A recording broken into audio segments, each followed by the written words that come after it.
Sally is ranked.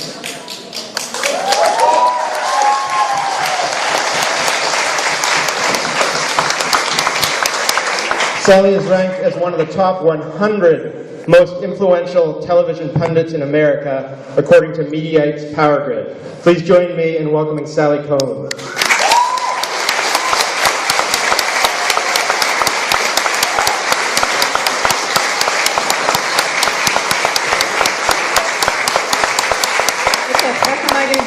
New York. I mean, this is going to come in handy. I'm so excited I get an award. Here, can I give you this too? Maybe I can use it on television?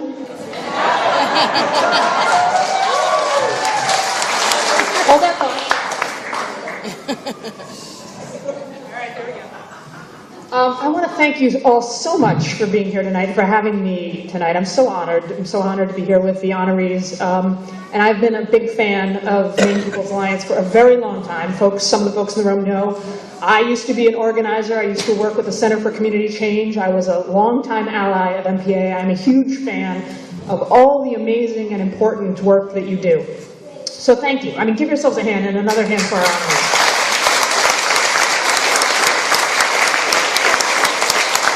And I am so thrilled I get to talk to you this week of all weeks. I mean, what a week for justice, right? What a week for justice. You know, if our founding fathers were here tonight, they would be so proud that we are advancing our ideals and forging a more perfect and inclusive union. George Washington would totally be officiating gay weddings. I also think Alexander Hamilton and Aaron Burr would be getting married. I mean, was I the only one who thought that whole duel thing was full of sexual tension? And our founding fathers and mothers would be chomping at the wooden bit to exercise their own expanded rights, except for, of course, voting, but, you know, can't be a perfect week. It's one of those weeks where we take 10 steps forward as a nation and 2 steps back. Right? Gay rights expanded. Voting rights for communities of color constricted. A woman's right to control her own body was heroically defended in a 13-hour filibuster by Texas State Senator Randy Davis.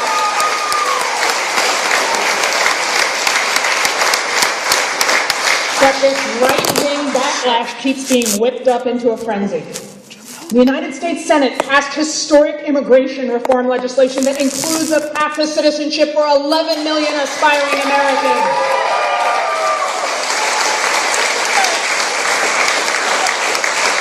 But conservatives won't be satisfied until we turn our southern border into a war zone. And here in Maine, Republican and Democratic legislators voted to override the governor's veto and pass a bipartisan budget.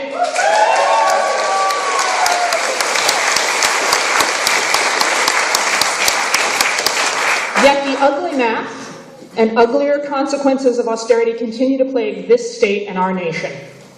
Although I do want to take a second and thank Governor LePage for helping me write my remarks tonight. You know, he really provided the lubrication for. Thank you and good night. Look, around the world, every day, more and more people are standing up for truth and justice and opportunity for all. And yet the divisions between the haves and the have-nots are greater and greater. The tales of repression and violence get worse and worse. The ability of ordinary people to effect real change seems harder and harder. Our hope for a better tomorrow can seem inspired one moment and naive the next. All of our good intentions can seem drowned out by hatred. So not a day goes by that I don't get hate mail. It can at times be overwhelming. I'm a progressive on Fox News, after all. Complete strangers who I've never met, who've never met me, take time to find my email address so that they can tell me I'm stupid or ugly or anti-white or too liberal or all of the above. I'm going to give you some of my favorites, just because, you know, hey, it's been that kind of week.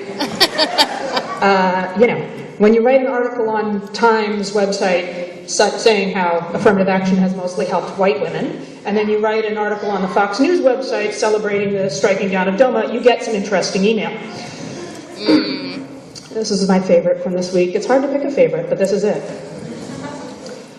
From the first day I saw you on Fox News, I knew there was something wrong about you.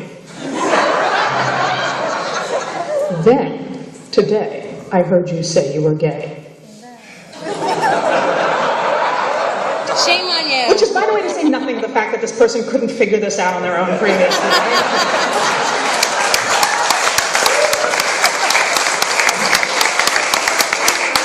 And then there's this one. Please stop wasting our oxygen, you moron. I really like the environmental undertones of that one.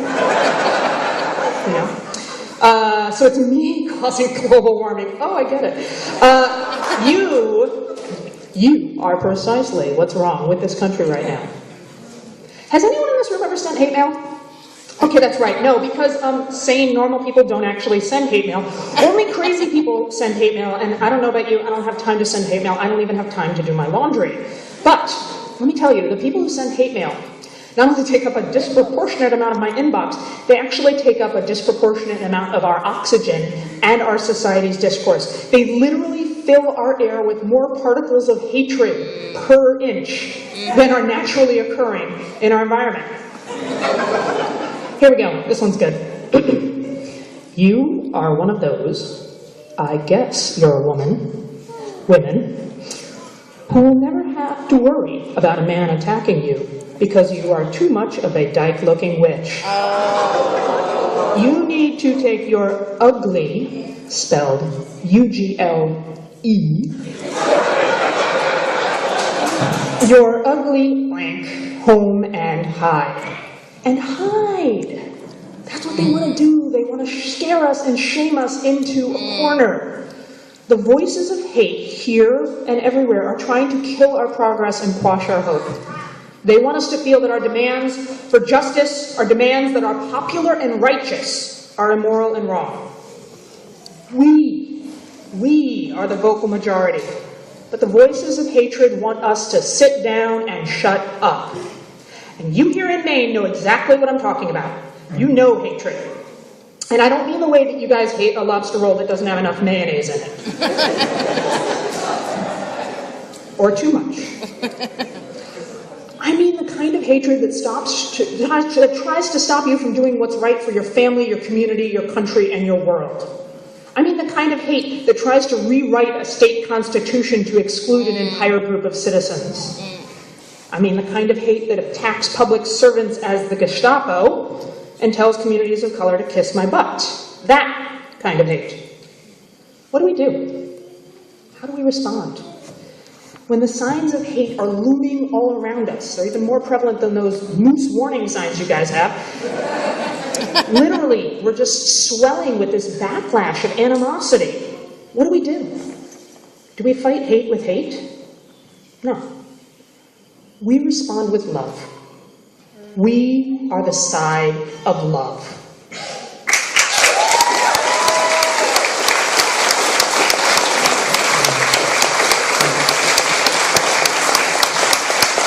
It's not often that I get to quote Buddha, but here goes. Apparently, somehow they know this, the Buddha once said, hatred does not cause hatred. Hatred does not cease by hatred, but only by love. This is the eternal rule. Hatred does not cease by hatred, but only by love. The eternal rule. We cannot fight hate with more hate, only love. You know, Jesus embraced similar ideals, to love thy neighbor, even when your neighbor hates you. A friend of mine tweeted recently, even if we don't like someone, seeing their vulnerability allows us to open our heart to like them.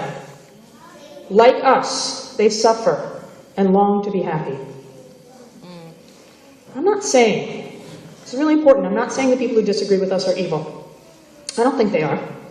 Not even the people who send me the most sexist and homophobic and anti-Semitic and racist, because yeah, I get racist hate mail too.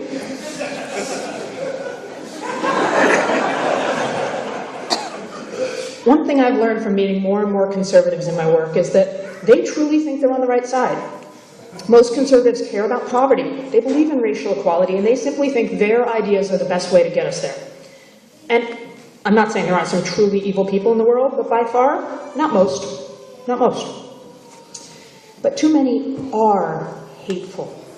Too many allow their mix of personal despondence and ideological rigidity to bubble over into hate, to see opportunity and prosperity as a zero-sum, us versus them deathmatch, rather than a collaborative effort. They think if someone else wins, they lose. And understandably, right? Because for too long, that's how we've structured our economy and our political discussions, to keep all of us pitted against one another, instead of uniting for the common good. But here's our secret. Not only do we not see the world in such stark terms, but we know that we can only move forward together, that my success isn't in competition with your success, but dependent on it. We depend on each other. We succeed together, which means we want a better world, not just for ourselves, but for everyone, including those people who oppose us. We want a better world even for the people who oppose us. When we win, it means more prosperity and opportunity and fairness for everyone.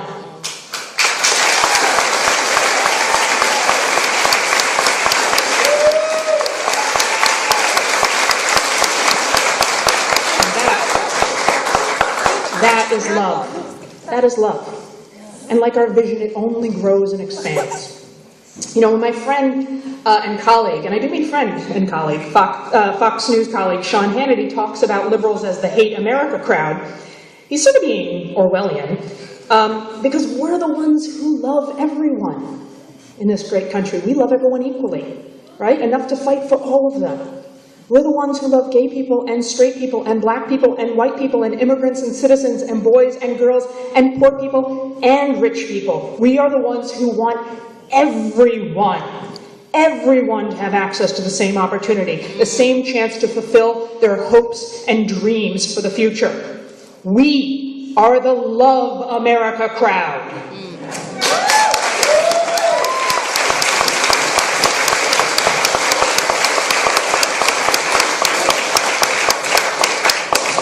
Still, it's not always easy to love our enemies, right? I mean, believe me, those hate mail messages I read are like the tame ones that I could actually say with children in the room.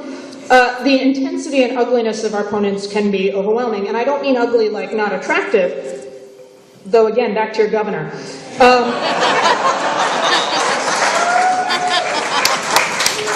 Maybe if I put Vaseline on my eyes.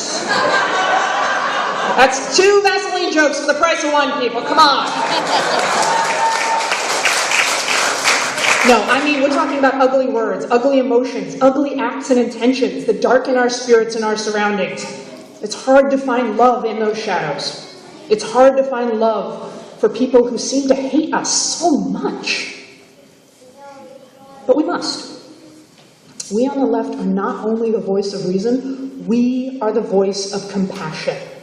And that compassion must extend to everyone, even those who disagree with us. There's a beautiful story about Nelson Mandela, who my thoughts and prayers are with this evening. After almost a half-century of apartheid, 27 years of which he spent in prison, Nelson Mandela was, in 1994, the first black president elected in South Africa. And imagine, you know, that a lot of pro-apartheid Afrikaners were not so happy about this. Some of them were actually amassing weapons and preparing to declare an independent state to secede from the newly unified South Africa. One of his first acts as president, Mandela went by helicopter into the center of this white separatist region. In the middle of this all-white, very hostile neighborhood, he did the unthinkable.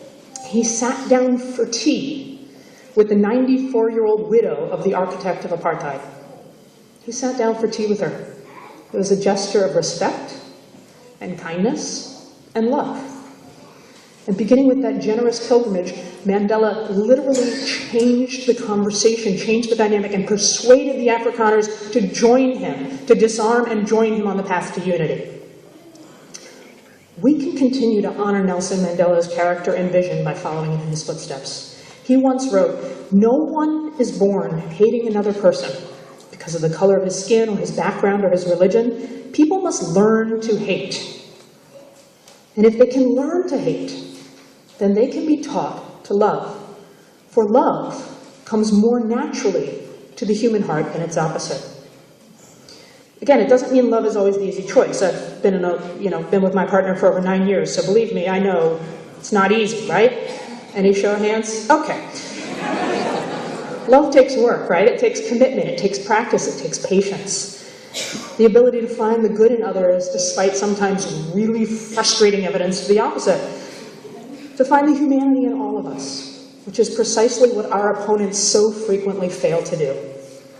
I'm not saying it's easy, I'm saying it's necessary. Those who disagree with us may hate us, but we do not hate them. We love them. We love them so hard. Not too hard, you know? There's actually this great quote, a hug is a strangle you haven't finished yet.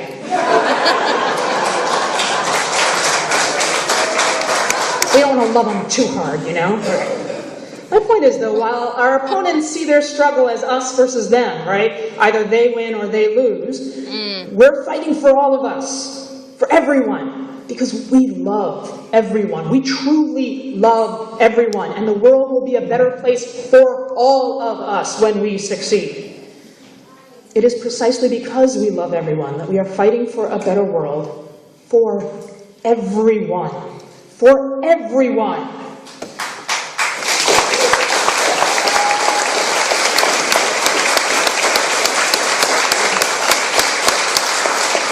And just so we're clear, when Maine People's Alliance talks about giving it to the people, y'all mean love. Our movement isn't perfect.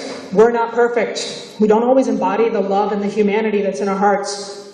We can be racist and sexist and homophobic. We can be mean, even cruel. We can be unfair and unjust. But we can also strive to do better, to become more perfect like our union.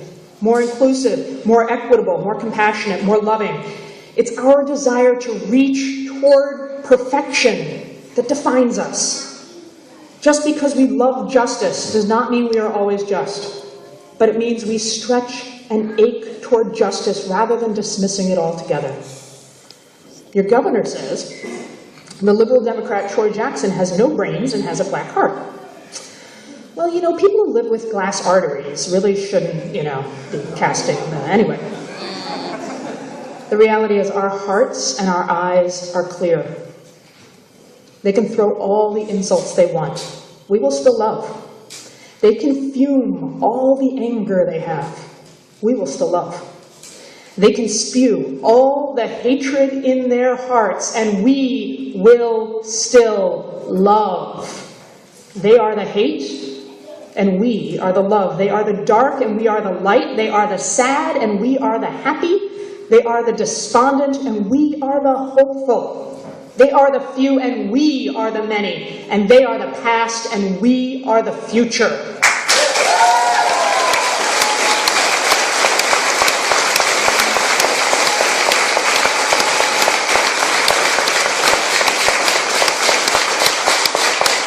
The hatred that they throw at us, the hate mail, the vitriol, the buckets of nastiness they try and dump on our causes and our heads are all designed to make us sit down and shut up. Are we going to sit down? Are we going to shut up? I want you to stand up for justice and stand up for equality and stand up for fairness and opportunity for all and keep fighting and shouting for hope and possibility and promise and change. We can make the world better. We will make the world better. We will stand taller and we will shout louder. And we will not be defeated. And we will win liberty and justice for all. Thank you.